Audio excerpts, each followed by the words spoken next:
No idea. My name is Steve. I own PT News, and we are covering the events as they happen across the country. I'm zooming way in. Oh my gosh. But we are covering all the events that are happening across the country right now. And this is Adam. He's one of our talk show hosts, but he is out in Atlanta. We also have another guy out this feed here. This is Quincy. He's out in, he's actually in Olympia, not Atlanta.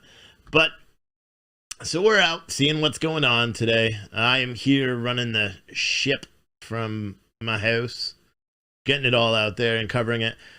For anyone that didn't know, last night was quite an exciting night in Portland. It was a year in the making. Portland Police Department kettled the group of protesters as soon as they started smashing windows in Portland yesterday. Literally within 15 minutes of the march beginning, it was over. They ended up blocking the entire group of protesters, blocking them within a 1 square block area so they couldn't go anywhere. Told them they were all being detained, about 100 of them. And then proceeded to inventory each one of them. And when I say inventory, they wrote their name on a piece of duct tape, took their photo, took their date of birth.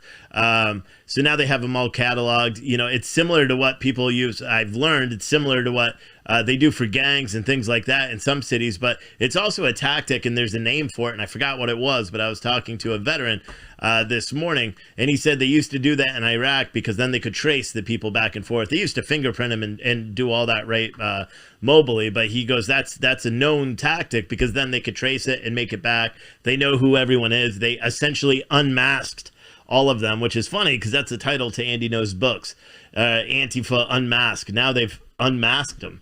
So it's pretty interesting. I'm interested in seeing what comes of that information. My opinion is they should release every bit of it. I wonder if we did a Freedom of Information Act, if we could get that information. April, you want to try that?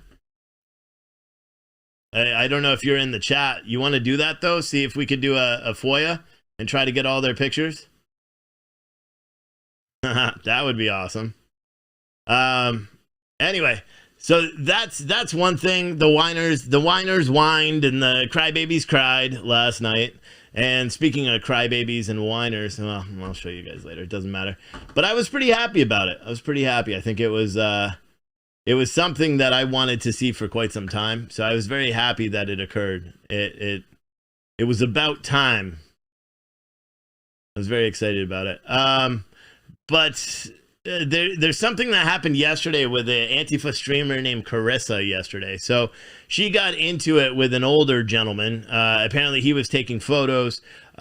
He was taking photos. Apparently it's weird because she says that he hit her twice and then she hit him, and then other videos and other people are sending me messages saying that she instigated. Long story short, the guy ended up hitting her. I don't agree with that. Even if she is an Antifa scumbag, a man should never hit a woman. That's my personal opinion, especially someone that's as small as her. She's not a fucking threat. She's a tiny little person. So I'm not a big fan of the fact that a dude hit a girl.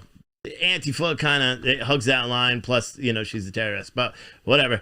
But they've publicly doxed that guy.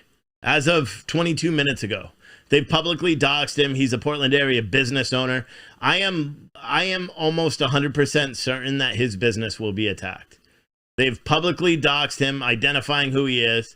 And it's very sad. It's very sad. What's even worse is this guy, he went out there and did this after giving interviews previous to this about the protests and specifically with Coin 6 and KOIN, whatever. But it's sad. Did he lose it? Did he just crash into a mailbox? It looked like he did. It looked like he crashed into a mailbox. Someone said, I wouldn't hit an Antifa girl even though I hate him. Yeah. I don't know. I don't hit women ever. Even if they are Antifa scumbags. Excuse me, ladies. Can I get by you? Sorry. Y'all have a good day. He's trying to catch up with the protesters. He's got a super chat chain going on. If you go to Freedom Flashpoint on YouTube, you'll find his live feed as well.